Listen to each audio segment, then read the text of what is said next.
Bismillahirrahmanirrahim. Assalamualaikum warahmatullahi wabarakatuh.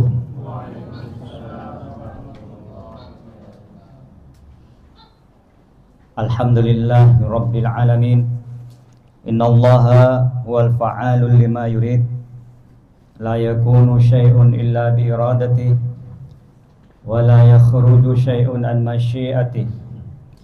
Khalaqal khalaiqa wa fa'alahum wa qaddara arzaqahum wa ajalahum yahdi man yasha'u bi rahmatihi wa yadillu man yasha'u bi hikmatihi.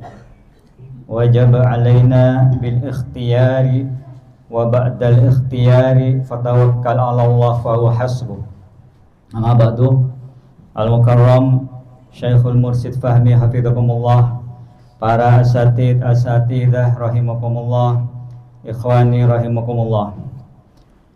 Mari kita semua bersama-sama bersyukur kehadirat Allah Subhanahu wa taala karena sampai saat sekarang ini kita bisa meringankan langkah kita untuk hadir ke majelis dzikir, majelis ilmu, dengan harapan mudah-mudahan dengan kehadiran kita Allah senantiasa menambahkan keimanan untuk kita semua. Amin ya rabbal alamin.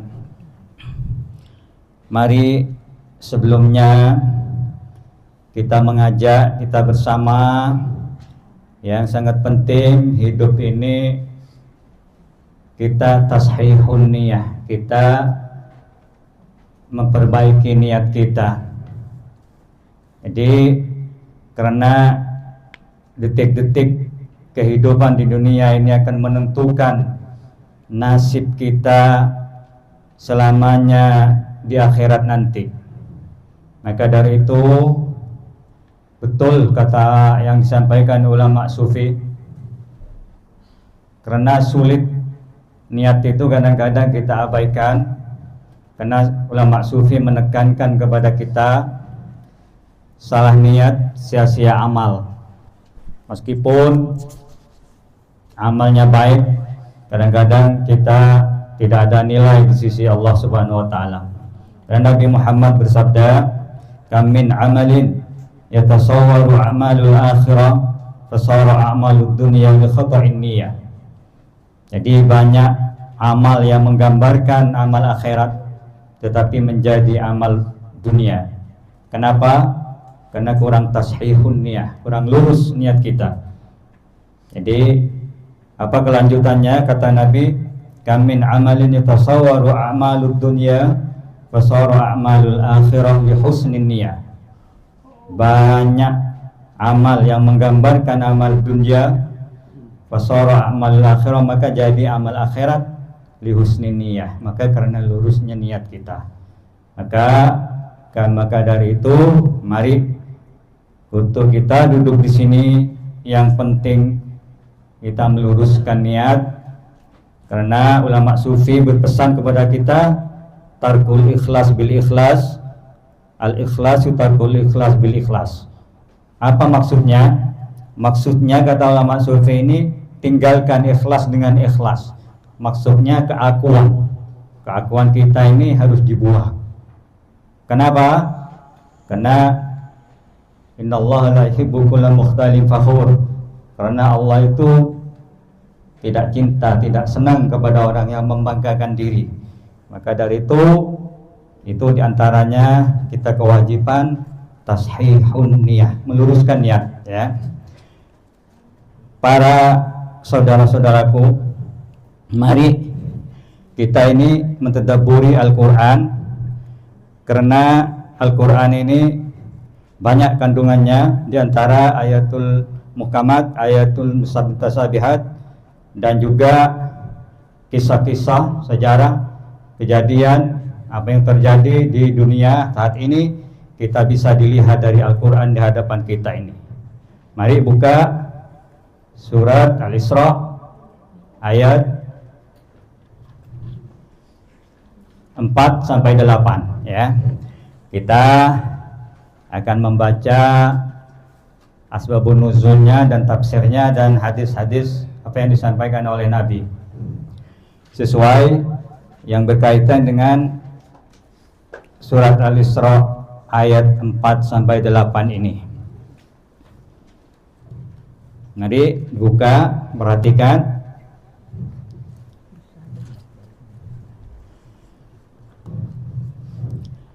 Pertama, kami akan menjelaskan asbabun nuzulnya. Asbabun nuzul surat Al-Isra ayat 4 sampai 8 menjelaskan tentang hukuman Allah yang menimpa Bani Israel karena melakukan 2 kali kerusakan di bumi.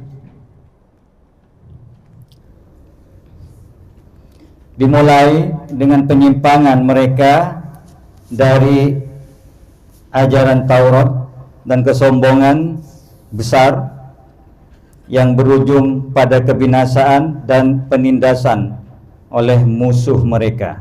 Ini ya, mari perhatikan biar tahu isi Al-Quran dengan di hadapan kita ini, bisa tahu keadaan di dunia saat ini.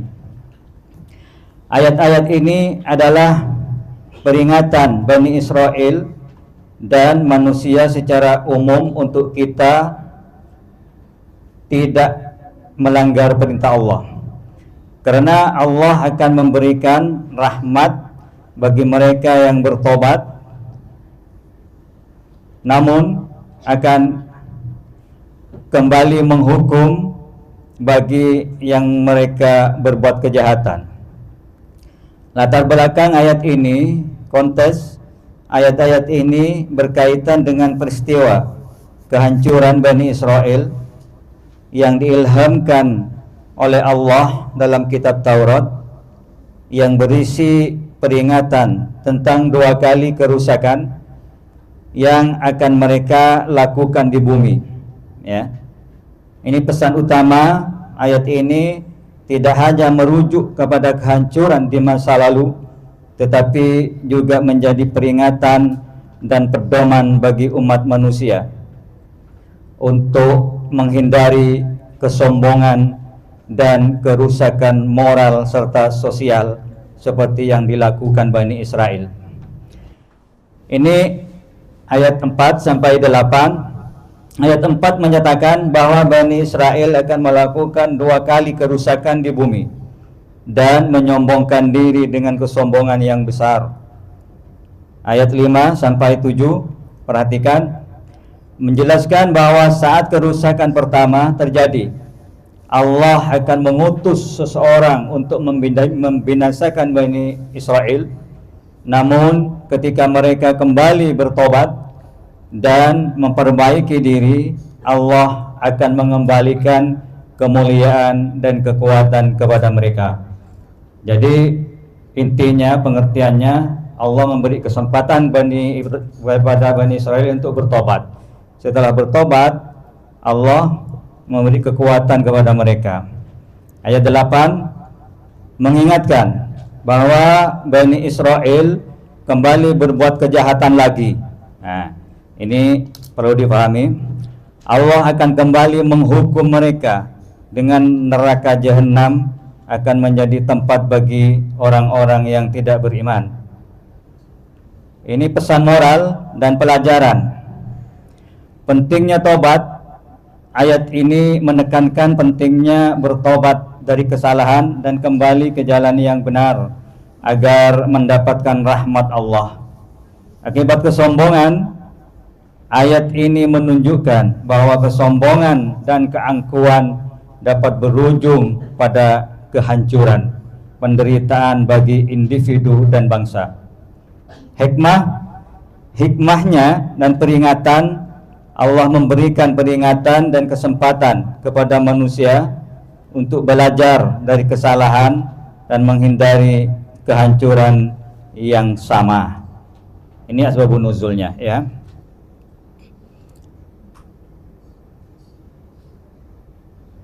Sekarang kita lanjut kepada tafsirnya. Kita mengambil ini di tafsir Ibnu Katsir tentang ayat Al-Isra, surat Al-Isra ayat 4 sampai 8.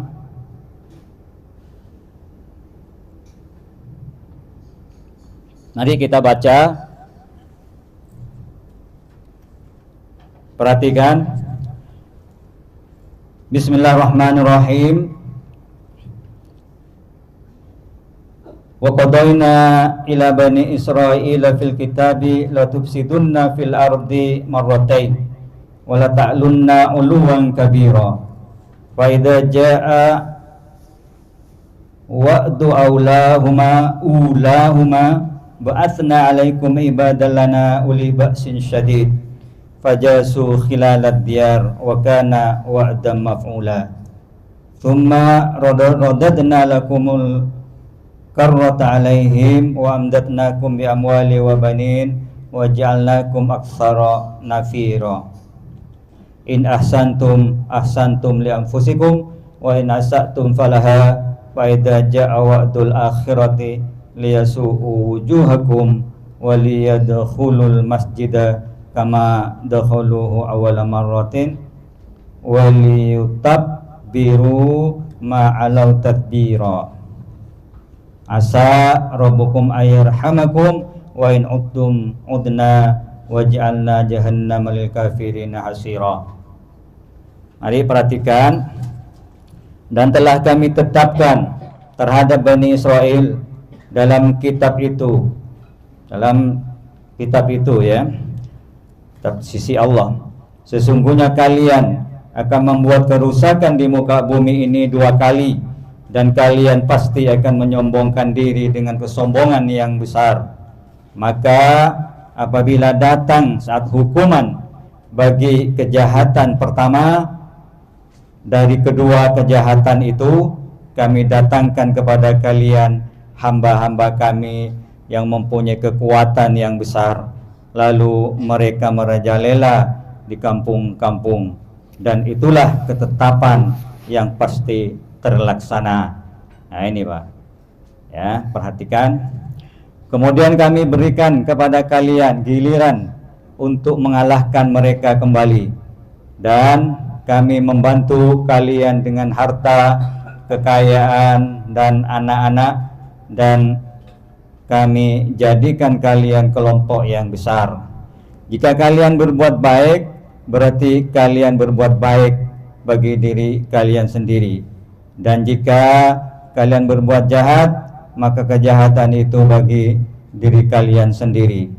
Dan apabila datang saat hukuman bagi kejahatan yang kedua, kami datangkan orang lain untuk menyuramkan muka-muka kalian, dan mereka masuk ke dalam masjid sebagai musuh-musuh kalian memasukinya pada yang pertama, dan untuk membinasakan sehabis-habisnya apa saja yang mereka kuasai. Mudah-mudahan Tuhan kalian akan melimpahkan rahmat kepada kalian, dan sekiranya kalian kembali kepada kedurhakaannya, niscaya kami kembali mengadab kalian, dan kami jadikan neraka jahanam penjara bagi orang-orang yang tidak beriman. Mari perhatikan tafsirnya.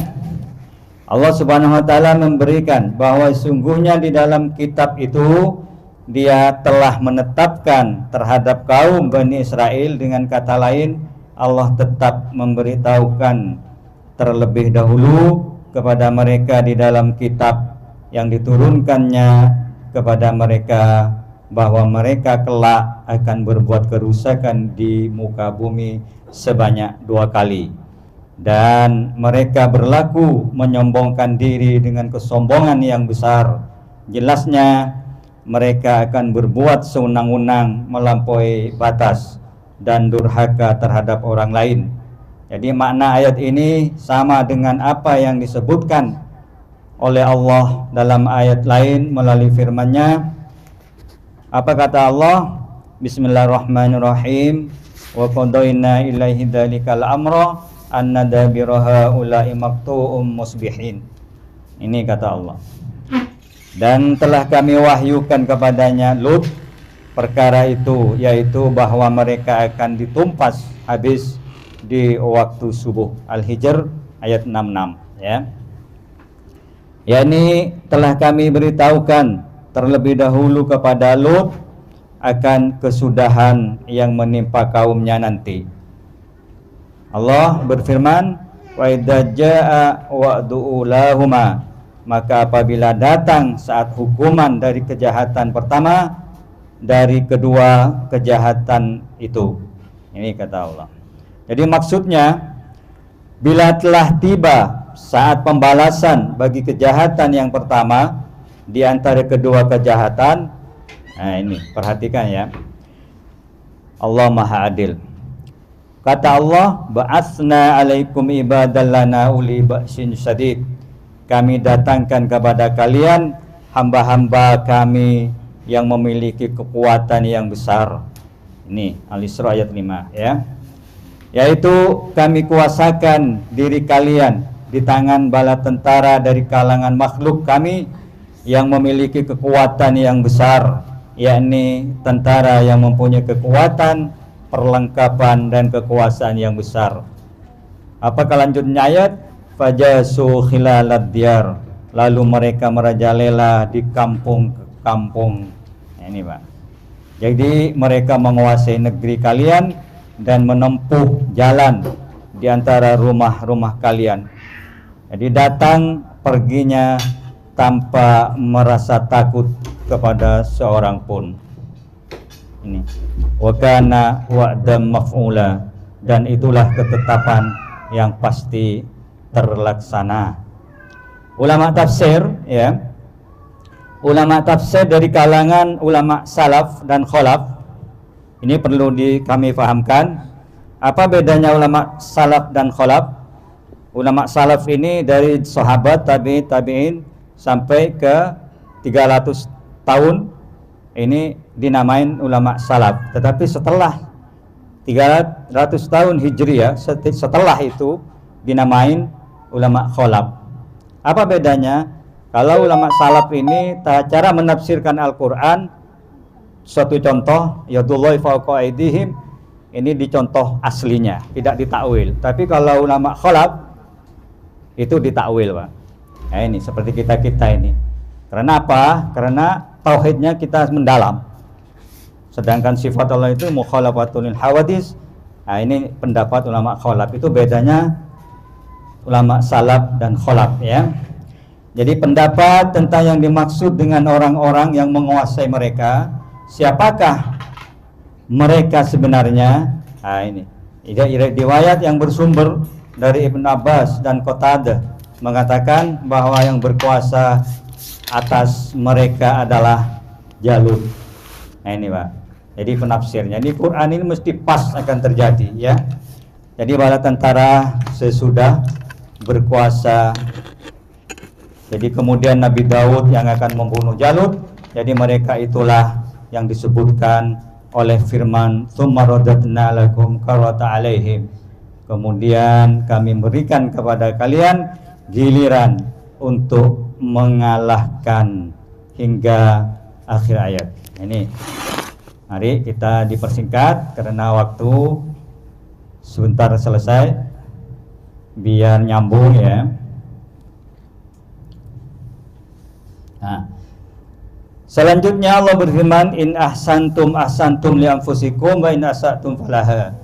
Ini tafsirnya di sini, jika kalian berbuat baik berarti kalian berbuat baik pada diri kalian sendiri, dan jika kalian berbuat jahat maka kejahatan itu bagi diri kalian sendiri ya. Ayat 7. Artinya jika kalian berbuat kejahatan maka akibatnya akan menimpa diri kalian sendiri. Mana ayat ini sama dengan apa yang disebutkan dalam ayat lain melalui man amila sholihan falinafsi wa man asa'a fa'alaiha. Ini dalam tafsirnya, barang siapa yang mengerjakan amal soleh maka pahalanya untuk diri sendiri, dan barang siapa yang berbuat jahat maka dosanya atas diri sendiri. Fusilat ayat 6 ayat 46 ya.